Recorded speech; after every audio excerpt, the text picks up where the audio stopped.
When you're building a culture of belonging, every word counts. That's why Textio brings the world's most advanced language insights into your hiring and employer brand content. Our industry leading approach to artificial intelligence and machine learning provides the tools needed to find more diverse candidates.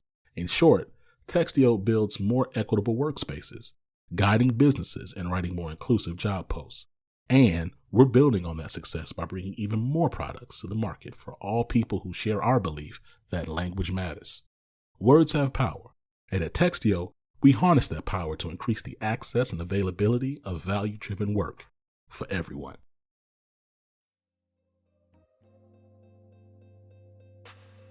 Hey, how y'all doing? For those of you who are tuning in for the first time, welcome to the group chat, Radical Change with Vonda Page. I am your host, Vonda Page. And you may have recently heard me talking about unpacking anti-Blackness or unlearning anti-Blackness, because I really see anti-Blackness as a key underbelly current that for some reason we are not talking about in a way that is moving us towards meaningful and measurable progress.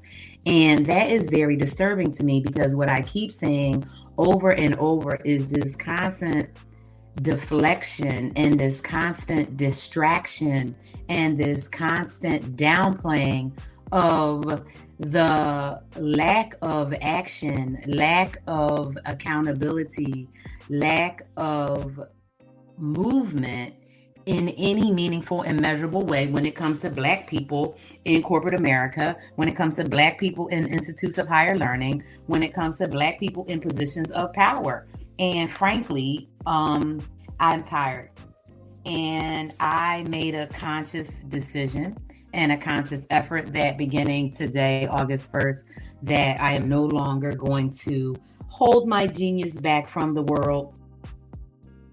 Unpacking anti-Blackness, unlearning anti-Blackness is something that is blatantly obvious to me that has to be discussed. And so I decided that I, beginning August 1st, which is today, am going to use my voice, use my expertise, use my experience, use what I know to really try to accelerate awareness of anti-Blackness and really alleviate anti-Blackness, because we are not going to progress in any meaningful way in any initiatives when it comes to trying to get any equality, equity, inclusion, reparations, justice, or freedom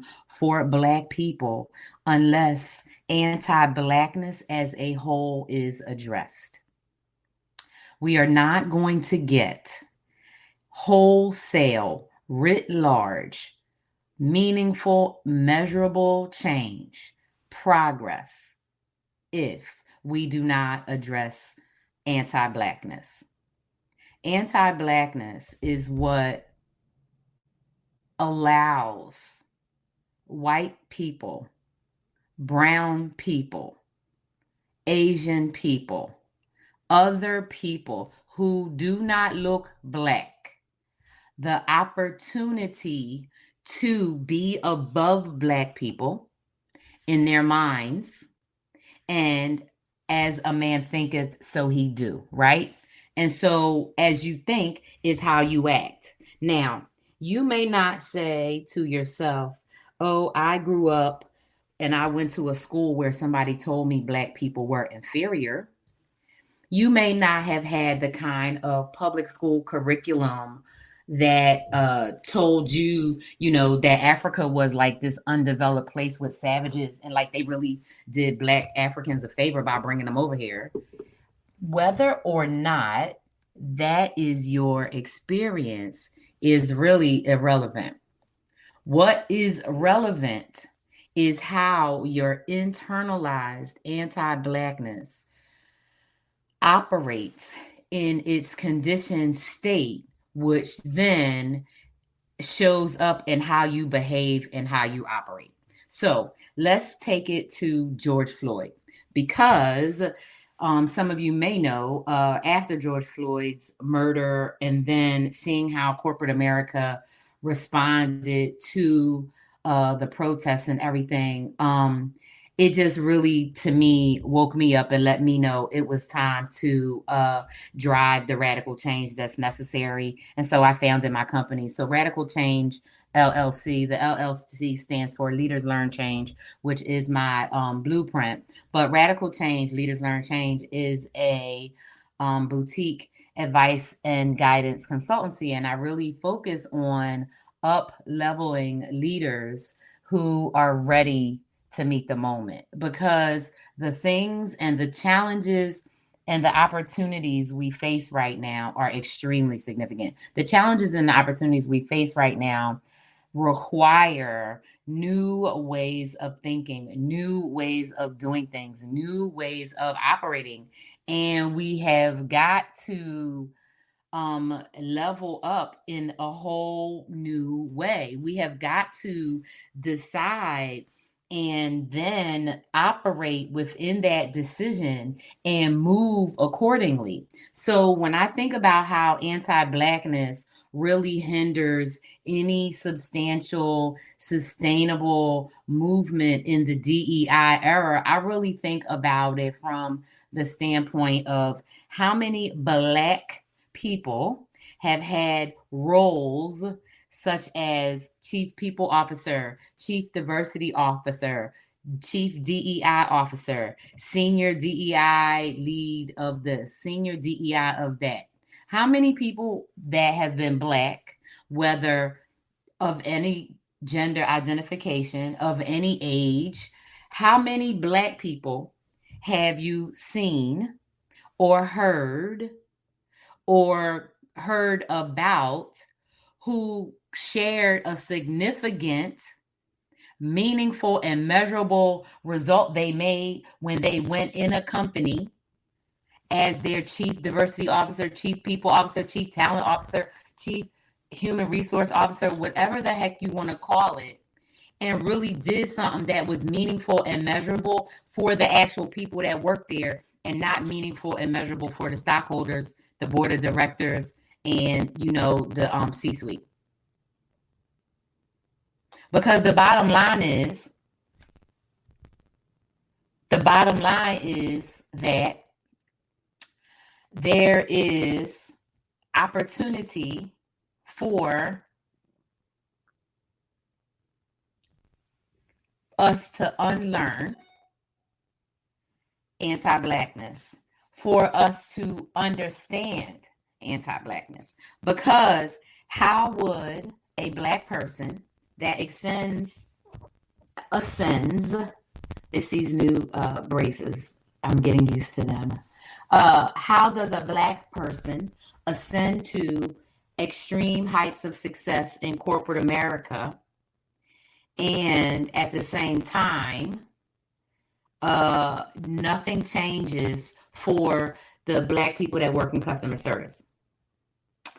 Nothing changes for the Black women with the master's degrees who are still being paid 40% less, 30% less than counterparts who don't even have the same experience or education.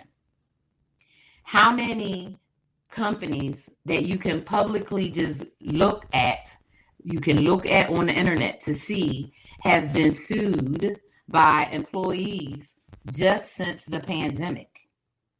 And conversely, how we have, I can't remember if it's 263 or 243 more billionaires since the beginning of the pandemic because of, right, what has transpired, right? Hey, Joseph, good to see you.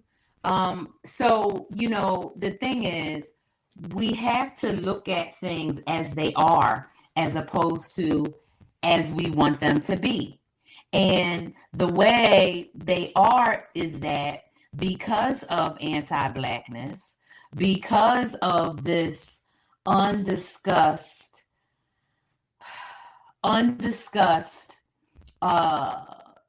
almost closeted undercurrent of a theme that we know is there, we are not making progress in DEI. So I did a couple of polls last week, and I was looking at the results and trying to, I gave some of them a little more time than others. But I know that I get followed by a lot of people, and so a lot of the people that I follow are in the DEI space, because I guess I'm in that space. I didn't realize I was, but I am. So it is, right?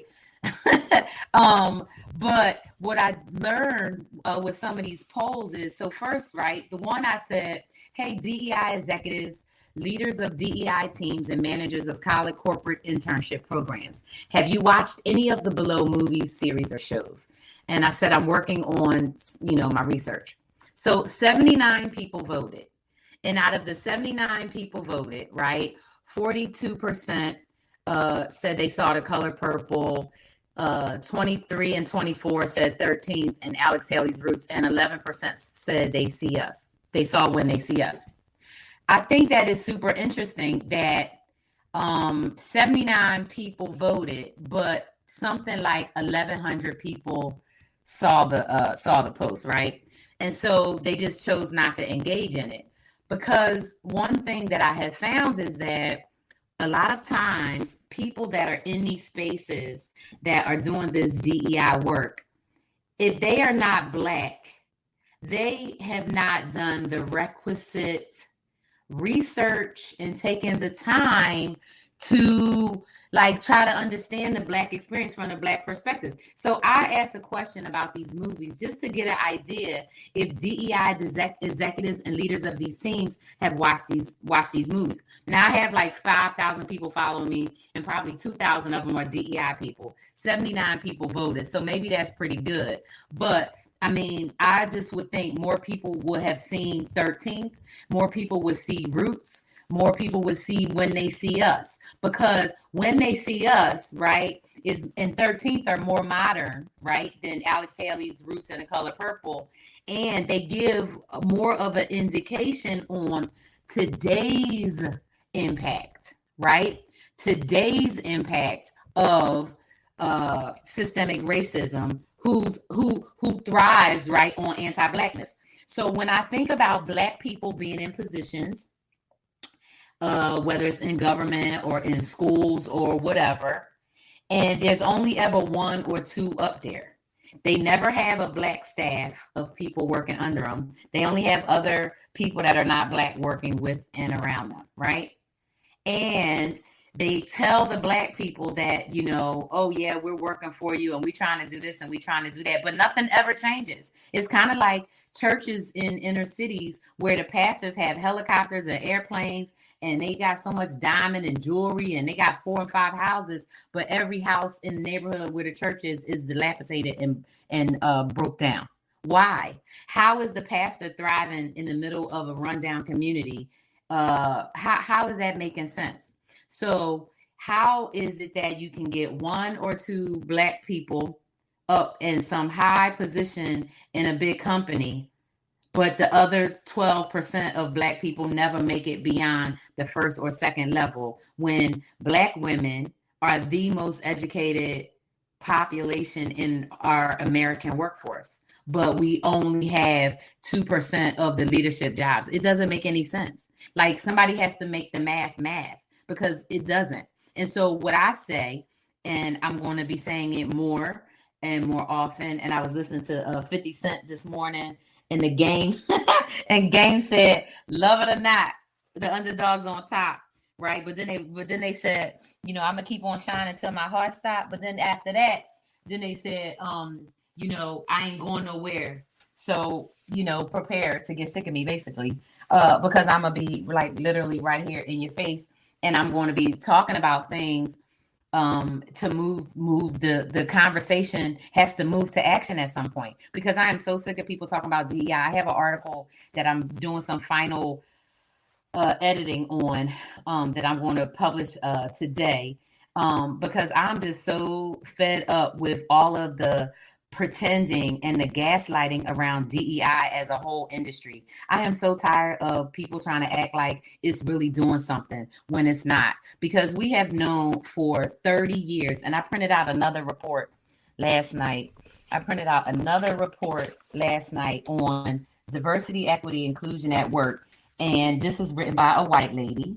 Um, but it's around global and cultural effectiveness, and they talk about most companies are going through the motions. That's like her number one thing, right? Companies are going through the motions, period, right? They're not doing it. And why aren't they doing it? They are not doing it because nobody is holding them accountable to do it, and the few people that could at least speak to the Black experience, that could advocate for the Black experience, they are playing both ends against the middle, right?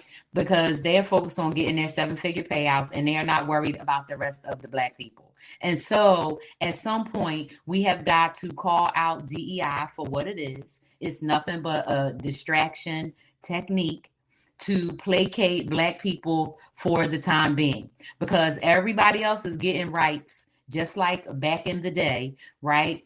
There's some companies that offer all kinds of benefits, but Black people still don't even get paid the same as everybody else. These are not things we don't know about.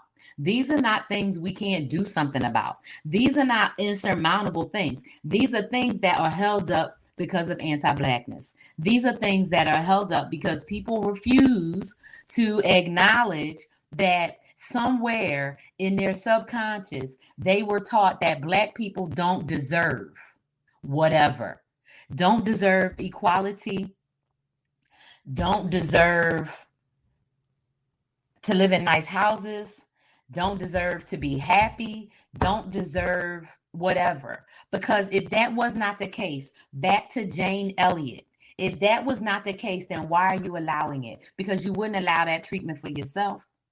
Everybody knows that Black people get the most mistreated in this country, and nobody gives a damn. And some Black people don't even care because they think that they're immune to it, because that's how the trauma response shows up. The trauma response shows up in different ways for different people. For me, my trauma response is not in my reaction to the world and to white people. For me, my trauma response is like, you're not going to put your hand over my mouth and tell me to shut up, because I've had that happen, and that has been part of my history for too long, and now I'm not in anybody's shackles, so nobody's going to put their hand over my mouth and in my throat and choke me out and tell me to shut up, because I'm not going to shut up. Because the bottom line is that DEI does not work because of anti-Blackness. It does not work because there's people there that refuse to do what's necessary.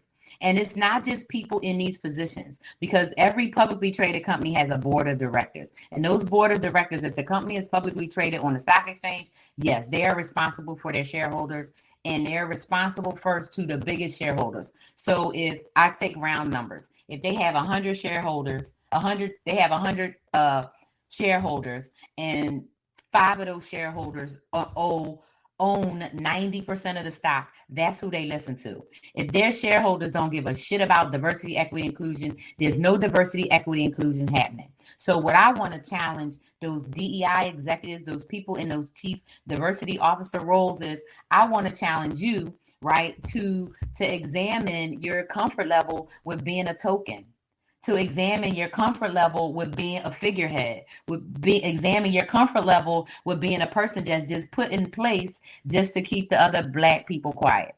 And what I would like to challenge people who work at companies and institutions and organizations where you have one Black person in some position that you think is pretty high up, I would challenge you to find out, is that person a Karen or a Candace? Is that person one of those people that really, don't give a shit about Black people's experiences? They just trying to get their seven-figure payout.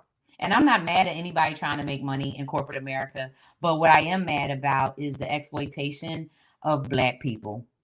What I am mad about is we have had all of this data for now going on 30 years. We've had the data about what Black women get paid. We've had the data about what Latina women get paid. And now Asian women done come from Asia, and they make more than Black women in tech and in business and in tons of roles, regardless of the Black woman's degrees and qualifications and credentials. And that is easily researchable. So what I'm saying is, can we stop the games? I'm saying, can we stop the gaslight in the field of DEI in general? And can we start accelerating access to opportunity, access to options for people who have not been given the access? That's poor people, that's Black people, that's Indigenous people, straight up. But we all know that the experience of a white poor person is not the same as the experience of a Black poor person. We know it. We absolutely know it, right? And so we have to think about that. So how is it that a Black person could be middle class, upper middle class, even live in a gated community, but yet their life and their experiences in this country will still be negative? They will still have negative experiences at the doctor, in schools, in trying to get loans, in trying to get car insurance, in trying to get their mortgage. Black people will still always have a more negative experience than any other group in this country, and that's because the other groups don't give a shit.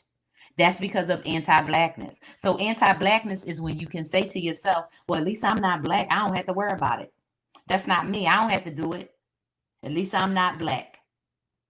At least I'm not Black. That's your anti-Blackness. Because if you cared, then if you work in HR, if you are a white person working in HR, if you are a person that works in benefits and compensation, if you are a VP of HR, of people operations, if you are not anti-Black, then tell me, why aren't the Black women making the same as the white women in the same comparable roles?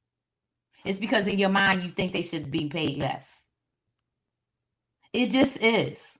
Because we're conditioned like that, y'all. This has been on purpose, right? I talked about it on Saturday. So for those of you who get a chance to catch this, today is August 1st. I am running a 3-part series on unlearning anti-Blackness, discover, disrupt, and dismantle here on the Living Corporate Network on Saturday mornings as part of my Saturday Solution series.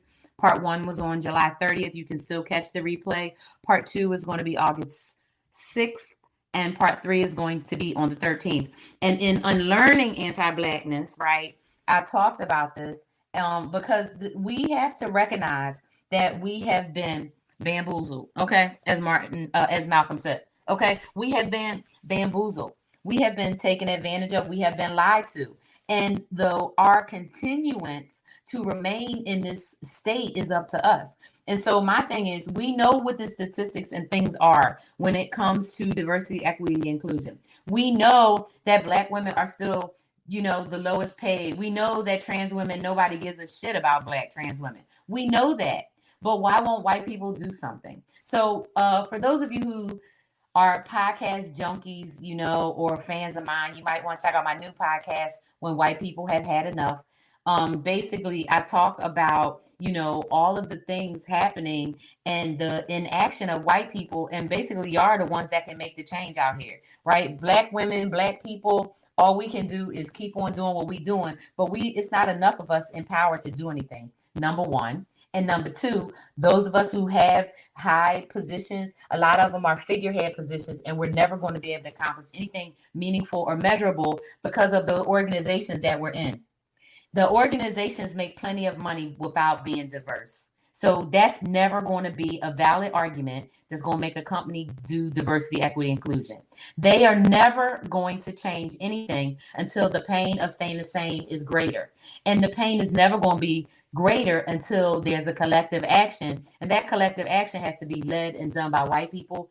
Y'all have to get y'all friends and cousins and family members together and do stuff. But before that, you got to unpack your own stuff. So I think about, how I will be, for the most part, when you see me showing up, when you watch what I'm doing, I'm going to be leading it, or I'm going to pretty much be solo, and my team is going to be, somewhat in the background, because I have had enough experiences over the past, I would say 20 years, but more so in the past 5 years trying to work with white women who have not done their homework, who have not done any of the internal work from a healing and a wholeness perspective to really be suited to have even genuine friendships and genuine relationships because of the damage that they have not addressed internally.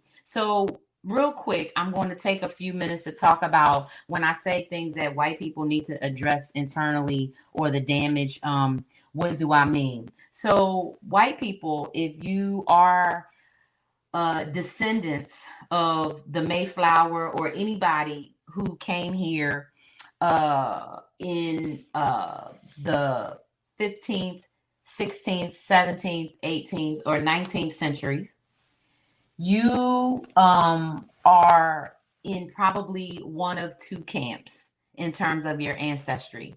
If your family came here before the 20th century, they either owned slaves, they or they didn't own slaves. If your family did not own slaves, they were indentured on plantations with other with slaves, right? With enslaved Black people. Because most people that came to America were poor. Most of the white people were poor. Okay. And so you if you didn't come over as a rich person and your family was not a rich person, right, then there's a likelihood that your family could have been indentured servant, right? If not, your family was just poor, right? And maybe, they pioneered and tried to make it across, the country and get to different states, and then they set up their little ranches and stuff in the Midwest and moving forward. But it still doesn't take away from the fact that how your family, if you're a white person and you got here before the 19th century, how your family got anything that it got. So either your family used the free, stolen, enslaved labor of Africans, participated in genocide and erasure and rape of Native American people, North and South America. Or maybe your family was part of the white abolitionists. Maybe your family was in the John Browns, right? Maybe some of Jane Elliott's people. But how come I don't know your name and never heard of you? I mean, I can name hundreds of Black history, Black figures, right, that were key in abolition, right, from the way back. I mean, and not just because I had Black teachers and have studied Black history in school, but just because we can talk about Martin Luther King and Malcolm X and Rosa Parks and Claudette Colvin and Ruby Bridges and W.E. Du Bois and James Baldwin and Frederick Douglass and Harriet Tubman and Sojourner Truth and Ida B. Wells. And I could probably name off the top of my head 150 Black activists from, 1690 to now, because Black people have always fought for our own liberation.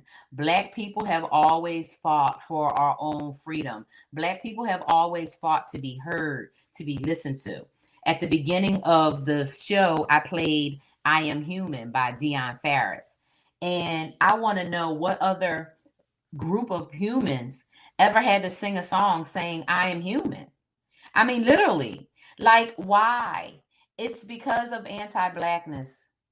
It's because we're conditioned that Black people can take pain. We're conditioned that Black people do not matter. And when we say we matter, oh my goodness, that is the end of the damn world. That's because anti-Blackness. And white people, y'all have to cure anti-Blackness. But it starts with you curing it in and of yourself. And Black people have to heal anti-Blackness with themselves. I talked about a friend of mine who, I had an argument with because they said something that was very anti-Black, and I had to explain to them that is anti-Black. Black people are not responsible for our condition. I'm going to say that again. Black people are not responsible for our condition. They stole our ancestors and brought them to this country in bellies of ships, chained together so we couldn't escape. Okay? They bred Black people like animals in this country. And so that same mentality that bred Black people like animals, that made Black people have sex with each other to breed by putting bags over their heads so they wouldn't know, that's what they did to Black people. Them same people's ancestors are still alive, y'all. It's not like all the slave owners got killed in 1722 or something. Their same great-great-great-grandchildren are alive. They got shackles in their basements and pictures of nooses and hangings. Them same people are them same people working in all sorts of industries, all sorts of companies, all sorts of sectors all across the country. But we sit here playing these games while Black people getting killed every damn day. And we sit here DEI this, DEI that. DEI needs to be deleted. It needs to be dumped. It needs to be destroyed because it does not work. DEI is not going to work until anti-Blackness is addressed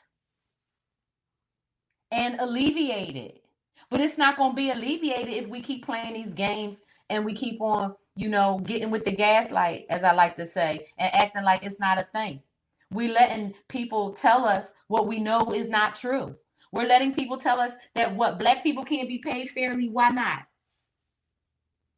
Native Americans can't be given none of it back. They can't get none of the land back. They can't even get the parks back that we charge people to go into. I know we never given them the banks and the buildings back, but damn, they can't get the parks. So shut up, right? They could get it because we gave Ukraine how many billions of dollars? Because, okay, I am so sick of the games and the gaslight, and I'm sick of the distraction because the distraction just serves to further distract us and detract. It's these braces. Detract, right? From what we need to do and what we need to be paying attention to. And I'm not having it. I'm not having it. And so I want to always make sure that, at the end of any conversation I have, and we had like 2 little technical glitches, so hopefully they worked out because the audio was still coming through even when it looked like it went out. But I want to always make sure I leave, with what to do, right? So it's not just, this is a rant, or this is a complaint, or this is me talking about a bunch of problems without giving solutions. Here's what I think that we need to do when it comes to being able to make any meaningful, measurable motion forward when it comes to, anti-racism in any serious way. The first and foremost thing is we have got to address what they say as the elephant in the room. And the elephant in the room is anti-Blackness. The elephant in the room is, how do you feel about Black people? I will forever and always post pictures of dark-skinned Black women. I'm going to always post pictures of dark-skinned Black women all the time, unless I'm trying to prove a point or I'm posting a picture of something else. Because my daughter is a dark-skinned woman. And anti-Blackness says that my daughter is not as worthy as humanity as I am because I'm lighter skinned. And I say, F that. F that. Because that's what anti-Blackness says. So my first takeaway is examine anti-Blackness in yourself. Examine it. Why do you think that it is okay for Black people to be mistreated? Why are you okay with it? Because if you weren't okay with it, then my next question is, what are you doing about it? Okay. So I posted an article and I said, about a white woman spit at a Black man on a protest. And then I said, have you ever been spat upon? And, a couple of white people jumped in there and talk about they was spat on. And one person talk about, I deleted the comment because it was just so stupid. Talking about they got spat on and it was racially motivated. See, and I'm going to say this. I don't care. I don't care what Black people do in and it was a homeless person, right? So this is a person in a mental health crisis. So don't come telling me something that a person in a mental health crisis did. Somebody, a homeless person spitting on you on the side of the street, even if he called you a white bee, I don't care. I don't care. I do not care because that person is in a mental health crisis. That's not you, Susie, the damn HR manager that's paying Tamika $40,000 less than you paying Brittany. It's not. And so first and foremost, you have to examine it. And the way you do it is you say, how does it show up in your life? Number one, do you know Black people? Do you know Black people? Or do you have relationships with Black people? The people that you work with, they don't count as relationships. They count as co-working relationships, but they don't count as working relationships. I'm talking about, do you have Black people that you've been in their house, that they have broke bread with, you have broke bread at their house, that they have broke bread at your house, that they know your kids' names and your kids' birthdays, and that you hug and kiss them, or hug, or whatever you do. Some people hug, some people kiss. Me and my friends, we hug and kiss on the cheek, whatever. Okay, do you have affection and have these relationships? So that's the first thing, is examine your own anti-Blackness. That's number one. The second thing is look at your surroundings in your environment. Where is the Black in your environment? Do you listen to Black music? Do you read Black books? Do you watch TV shows that have Black people on them? Do you go to movies that have Black people starring in them? Where is the Black in your life? Or do you just have like little slur kind of things that you say when you try to talk Black, like say girlfriend or things like that? Like what is the Black in your life? That's number two. And then the third is, how do you want to be remembered? I want to know, how do you want to be remembered? Because the way you want to be remembered should be the way that you behave. I want to be remembered as somebody bold, that don't take no bullshit, that's true to who she is. Boom. So that's how I behave. And I was listening to 50 Cent this morning. He said, men and men, that's my boy, wish death upon me, right? I don't really care about people not feeling my content or unfollowing me or whatever, because I know that I have something to do. And I know that what I need to do is I need to help. I need to help alleviate anti-Blackness, because alleviating anti-Blackness is something that, you know, is not being addressed, it's not being talked about. So we're gonna talk about it here on the group chat, and I'm gonna be talking about it all the time until, you know, it's a little bit better. And I don't see it changing right now, but hey, let's continue to talk about it. Thanks so much for tuning into the group chat. And so, you know, you can always go back and check it later, even if you miss it. Also, the group chat gets adapted to podcasts. So everywhere you listen to podcasts, Spotify, Apple, iTunes, you know, Pandora, Amazon, all of that good stuff.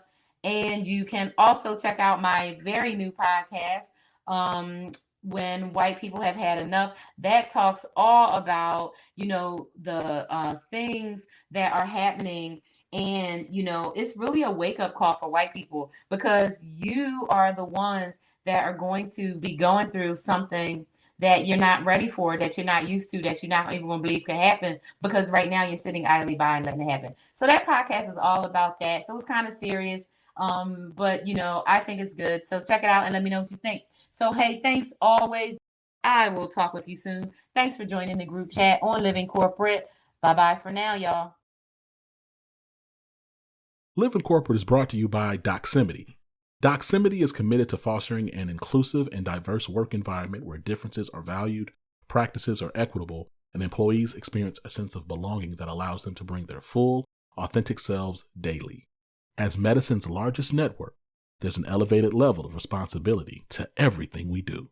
We don't take that responsibility lightly and are committed to working towards a more equitable world inside and beyond our virtual office walls. So if you want to learn more about Doximity, go to your app store and type in DOXIMITY. Again, that's DOXIMITY.